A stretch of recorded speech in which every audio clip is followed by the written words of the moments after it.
अगर आप लोग उर्दू के स्टूडेंट हैं और सीटेट, यूपीटेट या फिर किसी भी राज्य के शिक्षक पात्रता परीक्षा की तैयारी कर रहे हैं तो हैदरी स्टडी पॉइंट को ज़रूर सब्सक्राइब कीजिए, क्योंकि यहाँ से आपको उर्दू के सभी स्टडी मटेरियल आसानी से मिल जाएंगे। आज के अपने इस वीडियो में हम लोग पेडागोगी के बहुत ही important topic principles of language teaching, भाषा शिक्षण के सिद्धांत यानी कि ज़बान की तदरीस के उसूल से रिलेटेड कुछ इम्पोर्टेंट एमसीक्यूज़ को डिस्कस करेंगे, जो कि पिछले साल सीटेट के इम्तिहानात में पूछे गए होंगे। ये हमारा कोर्स उर्दू पेडागोगी का है, लेकिन साथ ही साथ हिंदी और अंग्रेज़ी की पेडागोगी के लिए भी बहुत ही फ़ायदेमंद साबित होने वाला है। इस वीडियो को आप लोग ज़्यादा से ज़्यादा शेयर कीजिए, हैदरी स्टडी पॉइंट को ज़रूर सब्सक्राइब कीजिए। तो चलिए शुरू करते हैं और पहला सवाल देखते हैं। कहा जा रहा है कि इब्तदाई सतह पर ज़बान सीखने का ज़रिया है। दोस्तों, अगर मैं प्राथमिक स्तर पर भाषा को सीखने के माध्यम की बात करूं, एलिमेंट्री लेवल पे लैंग्वेज के जो सीखने का जो मीडियम है वो क्या होना चाहिए? क्या वो हिंदी ज़बान होनी चाहिए, अंग्रेज़ी ज़बान होनी चाहिए, उर्दू होनी चाहिए या फिर मादरी ज़बान होनी चाहिए? तो दोस्तों, इब्तदाई दर्जात की बात हो रही है। इब्तदाई दर्जात में बच्चे किस साल के होते हैं?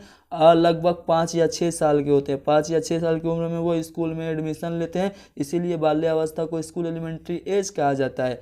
तो जब बच्चे स्कूल में एडमिशन लेते हैं तो उनके पास असासी के रूप में क्या होता है? उनकी बस मादरी ज़बान, उनकी मातृभाषा ही होती है, जो वो घर से अपनी फैमिली और परिवार की नकल करके, अनुकरण करके सीख के आते हैं। तो इसीलिए जब भी हमें प्राथमिक स्तर पर बात करें ज़बान सीखने के ज़रिए की, तो वो मादरी ज़बान होनी चाहिए, क्योंकि बच्चा मादरी ज़बान में किसी भी बात को आसानी से समझ सकता है। बढ़ते हैं अगले सवाल की तरफ। कहा जा रहा है कि ज़बान की जमात में ये ज़रूरी है कि अगर आप एक लैंग्वेज की क्लास की बात करें तो उसमें सबसे ज़्यादा इम्पोर्टेंट क्या है? क्या मुअल्लिम का ज़बान का मुकम्मल जानकार होना, यानी कि जो टीचर है उसको पूरी तरह से भाषा पर अधिकार हो, या फिर ज़बान का मुअल्लिम तलबा के तलफ़्फ़ुज़ की सेहत पर तवज्जो दे, यानी कि जो प्रोनाउंसिएशन है, उच्चारण है बच्चों का, उस पर बहुत ज़्यादा उसकी शुद्धता पर बल दे, या फिर ज़बान का मुअल्लिम तलबा के तलफ़्फ़ुज़ के मुतालिक सख्ती करे, यानी कि जो बच्चे हैं अगर वो तलफ़्फ़ुज़ सही नहीं कर रहे हैं तो उनके मुतालिक बहुत ही कड़ा रवैया अपनाए, या फिर खुद मुअल्लिम की ज़बान पुरअसर हो। तो दोस्तों, अगर आप एक ज़बान के टीचर हैं तो आपको सबसे पहले खुद की ज़बान जो है वो बहुत ही इफ़ेक्टिव और प्रभावशाली होनी चाहिए, यानी कि ज़बान की जमात में ज़रूरी ये है कि खुद मुअल्लिम की जो ज़बान हो वो प्रभावशाली, इफ़ेक्टिव और असरअंदाज हो। तो हमारा चौथा वाला ऑप्शन यहाँ पे सही जवाब हो जाएगा। दोस्तों, ये सभी सवाल पूछे गए हैं सीटेट के इम्तिहानात में। मैंने हिंदी पेडागोगी से सीधे इसका ट्रांसलेट उर्दू पेडागोगी में किया है, क्योंकि मैंने कई बार एनालिसिस किया है और मैंने देखा है कि उर्दू, हिंदी और अंग्रेज़ी तीनों ज़बानों की जो पेडागोगी के सिलेबस हैं वो बिल्कुल सेम हैं, और क्वेश्चन बस ट्रांसलेट करके एक दूसरे की जो लैंग्वेज है उसकी पेडागोगी में पूछ दिए जाते हैं। तो इसलिए ये आपको हमारा ये लेसन हिंदी, अंग्रेज़ी और उर्दू तीनों ज़बानों के लिए उतना ही इम्पोर्टेंट है। बढ़ते हैं अगले सवाल की तरफ। कहा जा रहा है कि इब्तदाई सतह पर ज़बान सिखाने का सबसे उम्दा तरीका, प्राथमिक स्तर पर भाषा को सिखाने का जो सबसे अच्छी शिक्षण विधि है वो क्या है?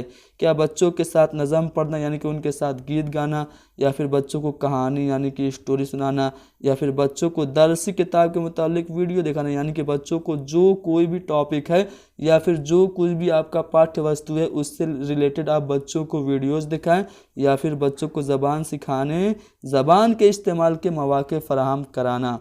तो इब्तदाई दर्जात में ज़बान सिखाने का जो सबसे अच्छा तरीका है वो ये है कि आप बच्चों को ज़्यादा से ज़्यादा मौके दीजिए उनको बोलने का।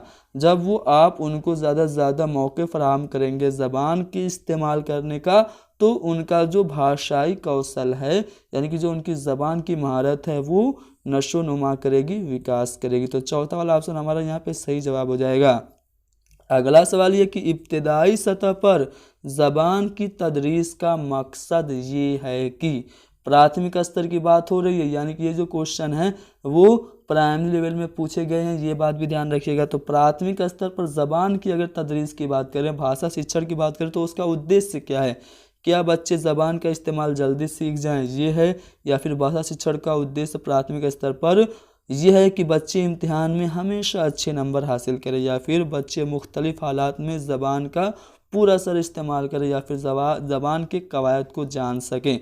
तो दोस्तों, प्राथमिक स्तर पर ज़बान सीखने का मकसद ये नहीं हो सकता कि आप उनको जल्दी से सिखा दीजिए, और ना ही ये हो सकता है कि वो बस इम्तिहान में अच्छे नंबर लाएं, और ना ही ये हो सकता है कि आप उनको ज़बरदस्ती कवायद यानी कि ग्रामर सिखाएं। प्राथमिक लेवल पर ज़बान की तदरीस का जो मकसद है वो ये होता है कि बच्चे विभिन्न परिस्थितियों में ज़बान का प्रभावशाली तरीके से इस्तेमाल कर सकें। तो इसीलिए हम लोग प्राथमिक स्तर पर ज़बान पढ़ाते हैं, ताकि बच्चे अपने विचारों को अभिव्यक्त कर सके, कोई भी परिस्थिति वो अपनी बात को कह के गुजर जाएं। तो यहाँ पे तीसरा वाला ऑप्शन हमारा सही जवाब हो जाएगा। अगला सवाल कि दर्स व तदरीस के आखिर में ऐसी मश्क व अमल होनी चाहिए। जब आप पढ़ा लेते हैं शिक्षण अधिगम की प्रक्रिया के बाद, यानी कि पठन पाठन के बाद, आखिर में आप क्या करते हैं, कैसा अभ्यास और कैसी गतिविधि आपको करानी चाहिए। क्या वो गतिविधि आसान ज़बान वाली हो, या फिर बच्चों को खुद करने का मौका दें, या फिर सबक से मुताल्लिक जो गतिविधि कराएं अमल कराएं वो हो, या फिर सबक से बिल्कुल मबनी ना हो, यानी कि सबक से बिल्कुल रिलेटेड ही ना हो। तो पठन पाठन के अंत में आपको ऐसे अभ्यास और ऐसी गतिविधियां करानी चाहिए जिसको बच्चे खुद करें, यानी कि बच्चों को खुद से कुछ करने का मौका मिले। जब बच्चों को आप खुद से करने का मौका देंगे, उनको विचारों को अभिव्यक्त करने का मौका देंगे, तो उनका चहुमुखी विकास होगा। अगला सवाल की दर्स व तदरीस के आखिर में मश्क अमल का मकसद डैश नहीं है, यानी कि जब आप पठन पाठन कर लेते हैं तो उस प्रक्रिया के आखिर में जब आप अभ्यास कार्य देते हैं और जो आप गतिविधियां कराते हैं उसका मकसद क्या नहीं है, क्या ज़बान को फ़रोग देना नहीं है? तो जी नहीं दोस्तों, ऐसा तो हो नहीं सकता है। दर्स व तदरीस के बाद अगर आप मश्क करा रहे हैं, अभ्यास करा रहे हैं, तो इससे ज़बान आपकी फ़रोग होगी। ठीक है, तख्लीकी सलाहियतों को फ़रोग देना, जी हाँ दोस्तों, आपकी जो सृजनात्मकता है वो भी बढ़ेगी जब आप मश्क करेंगे। तो दूसरा वाला ऑप्शन भी हमारा हो जाएगा मकसद किसका, दर्स व तदरीस के आखिर में मश्क अमल का। तीसरा जो है कि बच्चों को अपने ख्यालात का इजहार का मौका देना, तो ये भी हो जाएगा। जबकि जो चौथा है कि सवालों के जवाब आसानी से याद कराना, ये हमारा मकसद नहीं है। अगर हम सबक पढ़ाने के बाद बच्चों को मश्क करा रहे हैं, उनको गतिविधियां करा रहे हैं, तो हमारा मकसद ये नहीं है कि सवालों के जवाब आसानी से याद करा दें। हमारा मकसद क्या है, ज़बान को फ़रोग देना है और तख्लीकी सलाहियतों को फ़रोग देना है और बच्चों को अभिव्यक्ति कौशल को बढ़ावा देना है। तो यहाँ पे हमारा जो चौथा वाला ऑप्शन है वो सही जवाब हो जाएगा। क्यों? क्योंकि यहाँ पे पूछा जा रहा है नहीं, तो इसलिए हमारा चौथा वाला ऑप्शन सही है। अगला सवाल कि ज़बान के मुअल्लिम के लिए सबसे ज़्यादा अहम क्या है? आप खुद को एक लैंग्वेज का टीचर समझिए और सोचिए क्या ज़्यादा इम्पोर्टेंट है आपके लिए, बच्चों को ज़बान के इस्तेमाल का मौका देना ये, या फिर बच्चों की गलतियों के मुतालिक सख्त रवैया अपनाना, या फिर ज़बान की दरसी किताब, या फिर ज़बान का तज्ज़िया। आप एक लैंग्वेज के टीचर हैं, आपके लिए सबसे ज़्यादा इम्पोर्टेंट क्या बच्चों को डांटना है, उनके लिए सख्त रवैया अपनाना है? तो ये तो हो नहीं सकता। ठीक है, ज़रूरी नहीं है कि आपकी जो दरसी किताब है, जो पाठ्य पुस्तक है, वो सबसे अहम है आपको ज़बान सिखाने के लिए, और ज़बान का तज्ज़िया इनकी मूल्यांकन भी ज़रूरी नहीं है। मुअल्लिम के लिए, जो कि एक ज़बान का मुअल्लिम हो, उसके लिए सबसे ज़्यादा अहम है कि वो बच्चों को ज़बान के इस्तेमाल का ज़्यादा से ज़्यादा मौका दे। जब वो बच्चों को ज़बान के इस्तेमाल करने का, भाषा के प्रयोग का अवसर देगा, तो बच्चों को ज़बान ऑटोमेटिकली आ जाएगी। क्यों? क्योंकि जो बच्चे होते हैं उनमें ज़बान को सीखने का अमल जो होता है वो फितरी होता है।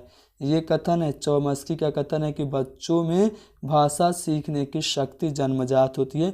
तो इस बात को आप लोग ध्यान में रखिएगा। चौमस्की का कथन भी आपसे पूछा जा सकता है, कई बार पूछा भी गया है। अगला सवाल कि इनमें से कौन सा इब्तिदाई सतह पर उर्दू ज़बान की तदरीस का मकसद नहीं है? 4 ऑप्शन है।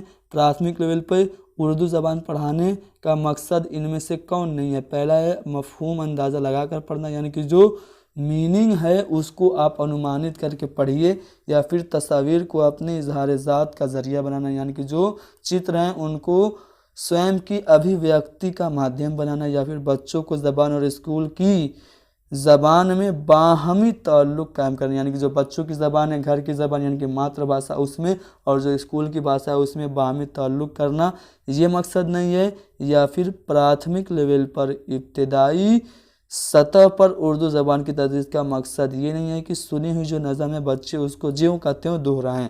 तो दोस्तों यहाँ पे आप प्राथमिक स्तर की बात कर रहे हैं, तो प्राथमिक स्तर पर उर्दू ज़बान की तदरीस का मकसद ये नहीं है कि आप तस्वीर को देखें और उससे अपने विचारों को अभिव्यक्त करें। तो यहाँ पे दूसरा वाला ऑप्शन हमारा सही जवाब हो जाएगा। आखिरी सवाल ये है कि कहानियाँ बच्चों के ज़बान की नशोनुमा में किस तरह मददगार होती हैं।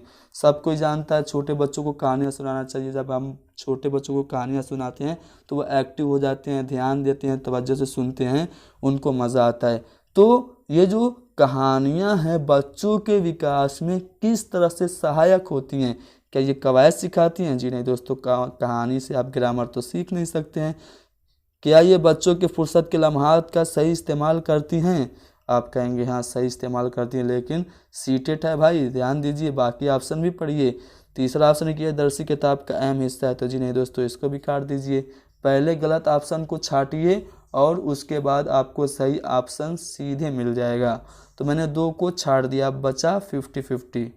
तो क्या कहानियों से बच्चों का जो फ्री टाइम होता है वो सही से गुजरता है, या फिर कहानियाँ बच्चों की ताकत तख़य्युल, वो तख्लीकी सलाहियतों को, यानी कि बच्चों की जो सृजनात्मक शक्ति है, उनका जो चिंतन करने का और उनका जो इमेजिनेशन पावर है उसको बढ़ाती है। तो दोस्तों हम छोटे बच्चों को कहानियाँ इसीलिए सुनाते हैं ताकि उनका जो इमेजिनेशन पावर है, तर्क करने का जो शक्ति है, जो उनकी सृजनात्मकता है उसमें बढ़ावा हो। तो अब बताइए कौन सा ऑप्शन सही है, कमेंट करिए और बताइए कौन सा ऑप्शन सही है। उम्मीद करता हूँ कि उर्दू पेडागोगी के 10 बहुत ही महत्वपूर्ण सवालात जो कि सीटेट में पूछे गए हैं आपको समझ में आ गए होंगे। ये सवालात सिर्फ उर्दू के लिए नहीं बल्कि हिंदी और अंग्रेज़ी की पेडागोगी के लिए भी उतने ही इम्पोर्टेंट हैं। आप इस वीडियो को ज़्यादा से ज़्यादा शेयर कीजिए, हैदरी स्टडी पॉइंट को सब्सक्राइब कीजिए। इससे अच्छा उर्दू का मटेरियल मैं पूरी उम्मीद के साथ कह रहा हूँ आपको कहीं नहीं मिलेगा। Thank you very much.